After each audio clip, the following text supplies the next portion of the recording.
Hi guys, good evening. We are continuing our reading of The Light Princess by George MacDonald. We are at chapter 9, and this is where things start to get to be really interesting, a lot of fun. You'll notice I'm in a little bit different place. Taking a couple of days of vacation up near the Indiana Dunes, have a nice little place where we're staying and everybody else is doing something else. So I thought I would read to you from chapter 9. This is called Put Me In Again. Remember where we last left off, we found out that there was a place that the princess loved to be more than any other place, and that was in the water, because when she was in the water, gravity worked. And so a suggestion was made that if water calmed her down a little bit, if water kept her from flying and having no gravity, if regular water did that, what would happen if they could get her to cry? This was the idea of the metaphysics. What if we could get that water from inside of her to come out? Maybe that would heal her. That was their kind of crazy idea. So anyway, we're not really going to do much with that in this chapter. But in this chapter, we get introduced to a new character. Whenever there's a princess in a fairy tale, you can almost always be certain what else are you going to have. Well, let's find out. Chapter 9. It must have been about this time that the son of a king who lived 1,000 miles from Lagobel set out to look for the daughter of a queen. He traveled far and wide, but as sure as he found a princess, he found some fault in her. Of course, he could not marry a mere woman, however beautiful, and there was no princess to be found worthy of him. Whether the prince was so near perfection that he had a right to demand perfection itself, I cannot pretend to say. All I know is that he was a fine, handsome, brave, generous, well-bred, and well-behaved youth, as all princes are. In his wanderings, he had come across some reports about our princess. But as everybody said she was bewitched, he never dreamed that she would bewitch him. For what indeed could a prince do with a princess that had lost her gravity? Who could tell what she might not lose next? She might lose her visibility or her tangibility, or in short, the power of making impressions upon the radical sensorium, so that he should never be able to tell whether she was dead or alive. Of course, he made no further inquiries about her. One day, he lost sight of his retinue in a great forest. These forests are very useful in delivering princes from their courtiers, like a sieve that keeps back the brand. Then the princes get away to follow their fortunes. In this way, they have the advantage of the princesses who are forced to marry before they have had a bit of fun. I wish our princesses got lost in a forest sometimes.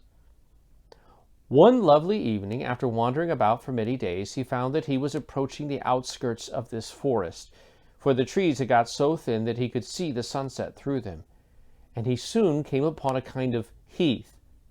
Next he came upon signs of human neighborhood, but by this time it was getting late, and there was nobody in the fields to direct him. After traveling for another hour, his horse, quite worn out with long labor and lack of food, fell and was unable to rise again. So he continued his journey on foot. At length he entered another wood, not a wild forest, but a civilized wood, through which a footpath led him to the side of a lake. Along this path the prince pursued his way through the gathering darkness. Suddenly he paused and listened. Strange sounds came across the water. It was, in fact, the princess laughing. Now there was something odd in her laugh, as I have already hinted, for the hatching of a real hearty laugh requires the incubation of gravity, and perhaps this was how the prince mistook the laughter for screaming. Looking over the lake, he saw something white in the water, and in an instant he had torn off his tunic, kicked off his sandals, and plunged in. He soon reached the white object and found that it was a woman. It was not light enough to show that she was a princess, but quite enough to show that she was a lady, for it did not want much light to see that. Now, I cannot tell you how it came about, whether she pretended to be drowning, or whether he frightened her or caught her so as to embarrass her, but certainly he brought her to shore in a fashion ignominious to a swimmer, and more nearly drowned than she had ever expected to be, for the water had got into her throat as often as she had tried to speak. At the place to which he bore her, the bank was only a foot or two above the water, so he gave her a strong lift out of the water to lay her on the bank. But her gravitation ceasing the moment she left the water, away she went up into the air, scolding and screaming. "You naughty, naughty, naughty, naughty man," she cried. No one had ever succeeded in putting her into a passion before. When the prince saw her ascend, he thought he must have been bewitched, and have mistaken a great swan for a lady. But the princess caught hold of the topmost cone of a lofty fir.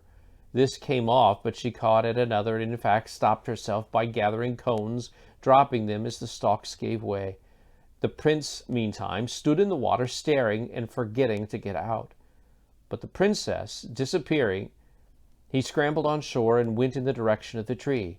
There he found her climbing down one of the branches towards the stem. But in the darkness of the wood, the prince continued in some bewilderment as to what the phenomenon could be, until reaching the ground and seeing him standing there, she caught hold of him and said, "I'll tell Papa."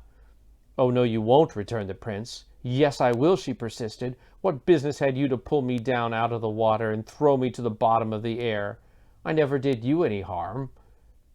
"Pardon me? I did not mean to hurt you." "I don't believe you have any brains, and that is a worse loss than your wretched gravity. I pity you." The prince now saw that he had come upon the bewitched princess, and had already offended her. But before he could think what to say next, she burst out angrily, giving a stamp with her foot that would have sent her aloft again, but for the hold she had of his arm. "Put me up directly." "Put you up where, you beauty?" asked the prince. He had fallen in love with her almost already, for her anger made her more charming than anyone else had ever beheld her, and as far as he could see, which certainly was not far, she had not a single fault about her, except, of course, that she had not any gravity. No prince, however, would judge a princess by weight. The loveliness of her foot he would hardly estimate by the depth of the impression it could make in the mud. "Put you up where, you beauty?" asked the prince. "In the water, you stupid," answered the princess. "Come then," said the prince. The condition of her dress, increasing her usual difficulty in walking, compelled her to cling to him, and he could hardly persuade himself that he was not in a delightful dream, notwithstanding the torrent of musical abuse with which she overwhelmed him. The prince, being therefore in no hurry, they came upon the lake at quite another part, where the bank was 25 feet high at least. And when they had reached the edge, he turned towards the princess and said, "How am I to put you in?" "This is your business," she answered quite snappishly. "You took me out. Put me in again." "Very well," said the prince, and catching her up in his arms, he sprang with her from the rock. The princess had just time to give one delighted shriek of laughter before the water closed over them. When they came to the surface, she found that for a moment or two she could not even laugh, for she had gone down with such a rush that it was with difficulty that she recovered her breath. The instant they reached the surface, "How do you like falling in?" said the prince. After some effort, the princess panted out, "Is that what you call falling in?" "Yes," answered the prince. "I should think it a very tolerable specimen." "It seemed to me like going up," rejoined she. "My feeling was certainly one of elevation too," the prince conceded. The princess did not appear to understand him, for she retorted his question. "How do you like falling in?" said the princess. "Beyond everything," answered he, "for I have fallen in with the only perfect creature I ever saw." "No more of that. I am tired of it," said the princess. Perhaps she shared her father's aversion to punning. "Don't you like falling in, then?" said the prince. "It is the most delightful fun I ever had in my life," answered she. "I never fell before. I wish that I could learn. To think I am the only person in my father's kingdom that can't fall." Here the poor princess looked almost sad. I shall be most happy to fall in with you any time you like, said the prince devotedly. Thank you. I don't know. Perhaps it would not be proper. But I don't care. At all events, as we have fallen in, let us have a swim together. With all my heart, responded the prince. And away they went, swimming and diving and floating, until at last they heard cries along the shore and saw lights glancing in all directions. It was now quite late, and there was no moon. I must go home, said the princess. I am very sorry, for this is delightful. So am I, returned the prince. But I am glad I haven't a home to go to. At least, I don't know exactly where it is. I wish I hadn't one either, rejoined the princess. It is so stupid. I have a great mind, she continued, to play them all a trick. Why couldn't they leave me alone? They won't trust me in the lake for a single night. You see where that green light is burning? That is the window of my room. Now, if you would just swim there with me very quietly, and when we are all but under the balcony, give me such a push up, you call it, as you did a little while ago, I should be able to catch hold of the balcony and get in at the window, and then they may look for me till tomorrow morning. With more obedience than pleasure, said the prince gallantly, and away they swam very gently. Will you be in the lake tomorrow night? The prince ventured to ask. To be sure I will. I don't think so. Perhaps, was the princess's somewhat strange answer. But the prince was intelligent enough to press her further, and merely whispered as he gave her the parting lift, Don't tell. The only answer the princess returned was a roguish look. She was already a yard above his head. The look seemed to say, Never fear, it is good fun to spoil that way. So perfectly like other people had she been in the water, that even yet the prince could scarcely believe his eyes when he saw her ascend slowly, grasp the balcony, and disappear through the window. He turned, almost expecting to see her still by his side, but he was alone in the water. So he swam away quietly, and watching the lights roving about the shore for hours after the princess was safe in her chamber. As soon as they disappeared, he landed in search of his tunic and sword, and after some trouble found them again. Then he made the best of his way around the lake to the other side. There the wood was wilder and the shore steeper, rising more immediately toward the mountains, which surrounded the lake on all sides, and kept sending its message of silvery streams from morning to night, and all night long.